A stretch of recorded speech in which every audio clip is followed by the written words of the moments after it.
नमस्कार, मी नसरापूरचा एक नागरिक आहे. आमच्या गावात आतापर्यंत असं कधीच झालं नाही की आज महाराष्ट्र दिनाच्या दिवशी काळीगाव फसणारी घटना घडली.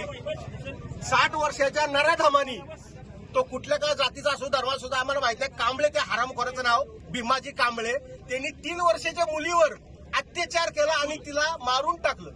वेदवशी शुभम कुलकर्णी ही 3 वर्षाची मुलगी, त्याचे आजोबा बनेश्वर मंदिरात 50 वर्ष त्यांनी काम केलं आणि त्या दिदीवर अशी वेळ आली. अख्खं गाव आम्ही बंद केले. जोपर्यंत आम्हाला न्याय मिळत नाही, जोपर्यंत पालकमंत्री येत नाही, फाशीची शिक्षा होत नाही त्या हरामखोर नालायक कांबळेला, तोपर्यंत आम्ही इथनं उठणार नाही. पूर्वी 2 गुन्हे असताना त्याला सोडलं कसं काय? 4 वर्ष तो आतमध्ये होता यारवड्या जन्मला. त्यांनी त्याच्या भावाच्या पूर्व बलात्कार केला म्हणून 4 वर्ष तो आतमध्ये होता आणि त्या नराधमांनी 3 वर्षाच्या मुलीवर आज बलात्कार करा आणि तिला गोठ्यामध्ये खलास करून टाकलं.